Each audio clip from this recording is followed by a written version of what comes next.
Qu'est-ce que tu veux faire quand tu seras grand? Vaste programme, hein. Comment faire pour savoir quand on n'y connaît rien et qu'on n'a pas 15 ans?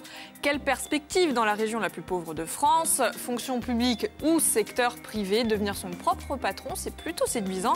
Mais comment faire pour mettre un pied dans l'entreprise? Les jeunes et l'entrepreneuriat, c'est notre thématique du jour.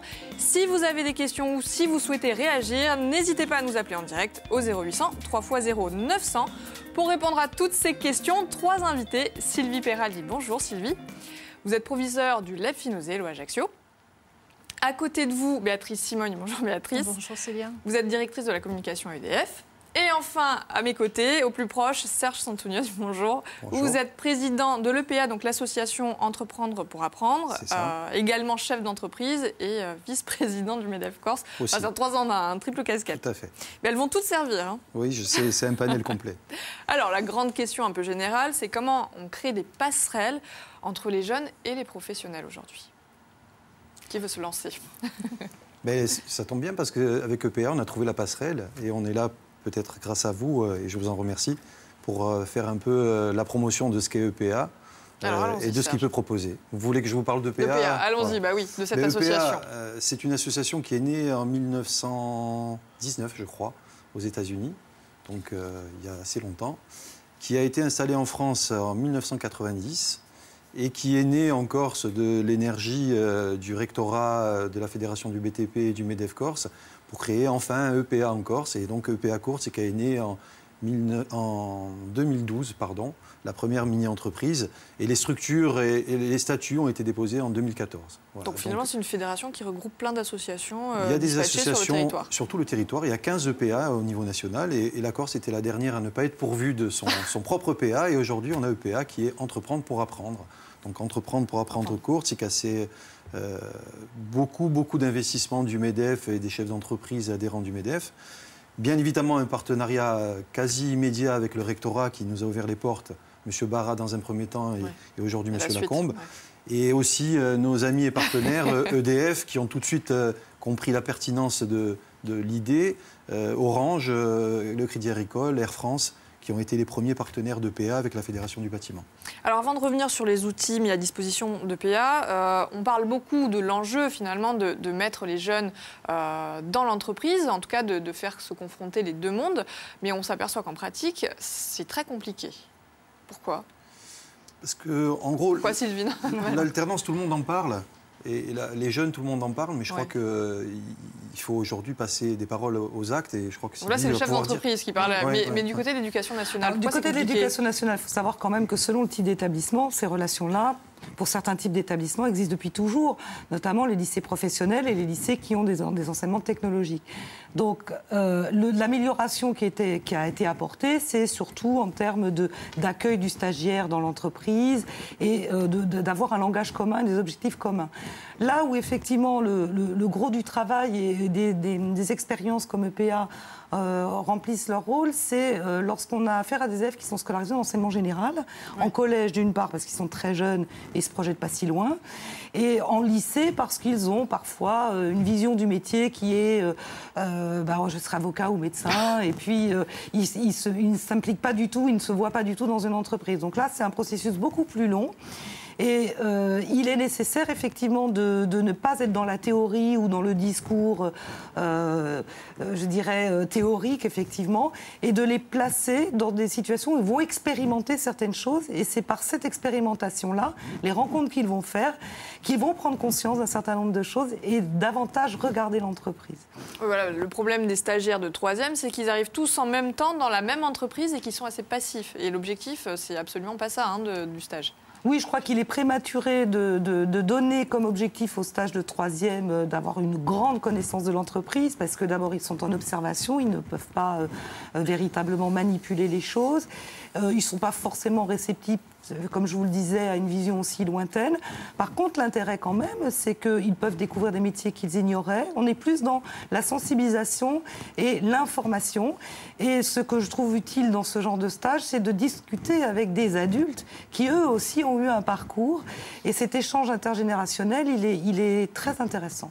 Parce que Serge, vous, quand vous avez... Là, c'est la casquette du chef d'entreprise. Hein. Quand vous avez reçu une classe de stagiaires, enfin des troisièmes, quand vous leur avez demandé les métiers dont vous aviez besoin dans votre entreprise, ils n'en connaissaient pas beaucoup. Non, et puis de toute façon, comme ils n'en parlent pas en famille, ils n'en parlent pas entre eux, ils parlent certainement de plein de choses, mais malheureusement pas assez de l'entreprise qui va faire partie, quoi qu'ils en disent, quoi qu'il en soit, de leur avenir, puisqu'on en est tout dans une entreprise, publique ou privée, et bien évidemment de plus en plus privée. Moi, je me suis rendu compte en accueillant des gamins dans mon entreprise, je leur ai posé la question avant qu'ils arrivent dans l'entreprise, qu'est-ce que vous pensez de l'entreprise de carrelage, puisque c'est mon activité. Alors l'image qu'ils ont retenue, c'est un carreleur, les genoux dans le ciment, en train de poser des carreaux. Certes, c'est une réalité. Oui. Par contre, quand j'ai eu le plaisir de leur faire visiter notre entreprise, ils se sont aperçus, et c'est vrai même dans une toute petite entreprise, qui a un service comptable, qui a un magasinier, qui a une DRH, qui a un bureau d'études, qui a des commerciaux, et qui a des tas de métiers dans le même métier. Donc notre responsabilité de chef d'entreprise aujourd'hui, pour arrêter de dire que les jeunes ne sont pas capables, que c'est la génération Z ou Y, je ne sais plus comment on l'appelle, il faut qu'on se prenne un peu en main, qu'on leur ouvre les portes de nos entreprises et qu'on leur fasse découvrir les métiers qui seront les leurs demain. Donc c'est une vraie responsabilité des chefs d'entreprise. Et EPA, encore une fois, est là pour ça, pour structurer, accompagner, ouvrir les portes des entreprises, mais pas seulement sur la semaine de l'industrie ou la semaine du goût ou la semaine de la métallurgie, peu importe. C'est tout au long de l'année. Donc EPA a cette vocation. En tout cas, il y prétend. Oui. On a posé la question à nos élus de la CTC. Je crois que tout le monde a bien compris. Le rectorat et nous, EPA, est prêt à être ce lien tout au long de l'année. Alors, EPA dispose de 2 outils. Le premier, c'est peut-être l'Innov. Auquel ETF... C'est le deuxième. C'est le deuxième, oui. C'est le deuxième. Mais bon. Je peux rebondir sur l'Innov. Donc, le premier, c'est les mini-entreprises. Voilà. Et on voit bien la matérialisation que l'on a au travers d'un programme comme les mini-entreprises. En fait, les élèves, une classe avec un professeur et un parrain, va matérialiser la création d'une entreprise et donc toucher à toutes ces matières que Serge espérait faire partager lors de cette visite de classe. Là, on est sur une classe qui, pendant toute une année, élabore un projet. Donc les mini-entreprises, on l'a expérimenté avec beaucoup de bonheur et de satisfaction. Et avec Serge, on a initié cette année un autre type de programme d'EPA, c'est l'Innov. Alors l'Innov, c'était très intéressant, c'était un petit peu une initiative où on ne savait pas trop ce que ça allait donner. Mais on était très enthousiastes et on a été très contents du résultat. Alors l'Innov, c'est quoi? C'est des classes, là en l'occurrence plutôt des lycéens, qu'on réunit sur une journée de créativité. Avec 2 sujets clés pour moi, c'est qu'on positionne l'élève comme un citoyen qui s'empare d'une thématique sociétale. En l'occurrence, là, comme on était partenaire, c'était comment mieux consommer l'énergie. Et donc l'élève se trouve acteur d'un sujet qui va le concerner. Ça, c'est le premier aspect. Et le deuxième, c'est qu'on leur fait découvrir des techniques de créativité où ils voient que vraiment, ils ont des idées, ils suivent un chemin et à la fin, ils se sont imprégnés de la problématique, ils ont apporté des solutions et ils ont une maturité sur le sujet qu'on n'attend pas forcément de nos jeunes générations Y ou Z. Voilà. Donc, grande satisfaction. Sur toute la ligne, les professeurs étaient enthousiastes également parce que sortir les élèves du format habituel qu'ils peuvent avoir et les considérer dans un cadre où c'est difficile de travailler ensemble avec des gens qu'on ne connaît pas et ils relèvent le challenge, c'était très, très enthousiasmant pour les profs. Et puis en plus, ils étaient en compétition également. Oui, alors, il y avait un petit jury, forcément, à la fin, et ils aiment bien ça. On a vu les élèves prendre, puisqu'on mangeait ensemble, prendre leur repas autour de la table pour ne pas lâcher leur sujet et continuer à produire. Donc ça, c'était des élèves d'enseignement général? Oui. C'était au Palais des Congrès, 120 gamins livrés à un devoir. Ils nous ont rendu leur devoir en fin de journée. Et j'avoue encore que j'ai été stupéfait parce que les gamins ont été capables de nous présenter. Et les professeurs, les chefs d'entreprise, puisque les jurys étaient composés de professeurs, de chefs d'entreprise, on était sur les fesses, pour ne pas dire autre chose. Le vrai rapprochement, il est dans le fait qu'on se rende compte qu'on a des objectifs communs. est partagé et qu'on vise à la même chose. Alors peut-être pas au même moment, on s'occupe des mêmes personnes, mais pas au même moment de leur vie. Mais en tout cas, ce qui est visé, c'est effectivement des connaissances certains, mais aussi des savoir-être et des savoir-faire. Donc c'est une des missions de l'école, et comme c'est forcément l'une des missions de l'entreprise, puisqu'elle va accueillir quand elle va accueillir un employé. Donc on a une démarche qui est quand même assez voisine. Alors, tout bêtement, quand on est élève de 3e, comment on va faire pour trouver un stage, pour choisir son stage? On va être attiré, à mon avis, par les grosses structures comme EDF, mais il n'y a pas que ça. Non, surtout pas. Alors, le tissu économique corse, c'est du TPE. Je pense qu'il ne faut pas s'arrêter à ce stage de 3e, qui est vraiment une initiation à la découverte du monde économique. C'est un premier pas. Mais en fait, les initiatives sont nombreuses. On en a cité 2 avec EPA, mais tout ce qui se fait dans le monde de l'alternance. Là, clairement, les élèves mettent un pied dans l'entreprise et sont formés de manière spécifique à des métiers qu'ils trouveront demain sur le territoire. Ça, c'est super important. Après, il y a toutes les initiatives de visite des entreprises, des stages.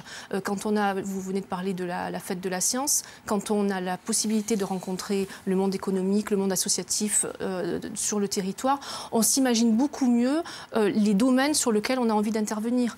Il y a beaucoup de choses qui se passent tout au long de l'année, les semaines de l'industrie, les semaines où on vient dans les entreprises, où on a cette sensibilité qui mature, et puis tout ce qui est forum, où le monde éducatif vient rencontrer le monde industriel autour des métiers. Ça aussi, ça permet aux élèves de se projeter sur un emploi et de se projeter sur des domaines d'intervention qui pourront leur plaire. Et le défaut que le système a aujourd'hui, et ce pourquoi on essaie de mettre en avant EPA, au même titre que les actions du MEDEF et les actions d'autres organisations patronales, il n'y a pas que le MEDEF et EPA, ce n'est pas du tout le propos. Mais on se rend compte que quand on fait un déjeuner, les boss invitent les jeunes, qu'on se retrouve 10 gamins autour de la table et 10 chefs d'entreprise dans le cadre d'un déjeuner convivial, on prend le temps de se parler, on prend le temps de se connaître. Et pour l'avoir vécu à plusieurs reprises, sur un repas où on a fait 10 jeunes, 10 chefs d'entreprise, il y a eu 3 gamins qui ont trouvé un boulot. Si ça, c'est pas du concret, il faudrait qu'on m'explique où est-ce qu'on trouve des actions concrètes. Alors, est-ce que c'est pas aux chefs d'entreprise aussi de se rendre un petit peu séduisant et pour que les jeunes aient envie de pousser la porte et se dire mais peut-être que je trouverai un métier demain dans cette entreprise. Mais les chefs d'entreprise, vous l'avez dit à juste titre, les petites entreprises de Corse se croient exclues de ce système-là.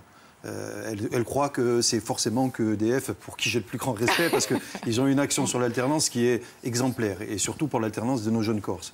Mais c'est vrai chez Orange, c'est vrai chez Crédit Agricole. Mais notre vocation, la vocation d'EPA et de nos organisations patronales, c'est de dire aux petites entreprises, vous êtes aussi concernés. Et quand on fait visiter des gamins, parce que ça a été l'occasion d'une visite d'entreprise, on les a amenés de la carrière, la CECA, on leur a montré où on achetait le sable, où on grattait le sable et on faisait du caillou. On les a amenés après dans un magasin où la brique était fabriquée. Et après, dans le rayon d'une grande surface de distribution de matériaux, qui les vendait. Et les gamins, ils se disent, ils comprennent le cheminement. Et donc, ils se disent, là, il y a peut-être mon métier de demain. Et c'est à nous d'obliger les petites structures à venir avec nous tout au long de l'année présenter leur métier. Donc là, on a parlé des filières un petit peu générales et on a bien compris les difficultés. Mais quand on met quand on fait le choix de la filière professionnelle ou de l'alternance, est-ce que c'est forcément plus simple ou pas ? Les problèmes sont différents. C'est-à-dire que l'élève, il a déjà fait un choix de spécialité.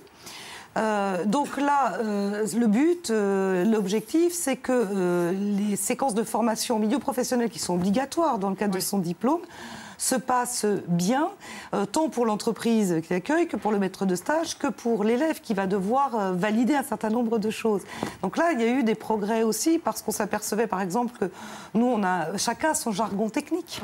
Donc on a notre jargon en termes de compétences, et puis on peut dire l'entreprise va le dire autrement.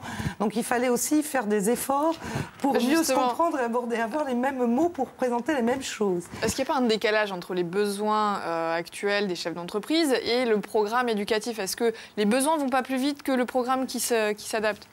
Moi, je veux bien répondre à la question par rapport à l'alternance.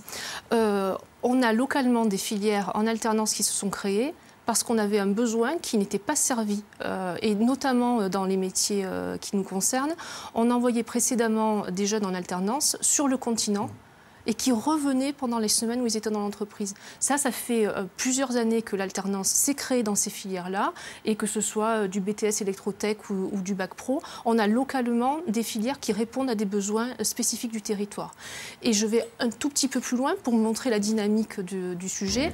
On a travaillé avec l'Université de Corse et 9 autres entreprises partenaires pour avoir un système qui n'est pas de l'alternance, mais un système exigeant entre l'apport que vont avoir les étudiants en université et ce qu'attendent les entreprises. Et c'est un nouveau diplôme universitaire qu'a créé l'Université de Corse, le DU Manager Entrepreneur. Donc ça bouge, et plutôt positivement, pour adapter l'apport théorique et les besoins des entreprises. Merci à tous. En tout cas, voilà, je suis désolée, l'émission va toucher à sa fin. Merci vraiment de nous avoir prouvé que les passerelles étaient possibles. Vous reviendrez pour nous dire, on fera un bilan. Oui, je vois, on fera un bilan. Simplement pour vous dire qu'à votre place, demain, on va recevoir Christian Marianne. Lui, il va parler de la filière bois énergie. Plein de choses à faire. On va parler des spas, Béatrice. On vous dira tout sur cette filière-là. Merci encore d'être venu. Je vous souhaite une bonne après-midi. Je vous dis à demain. Au revoir.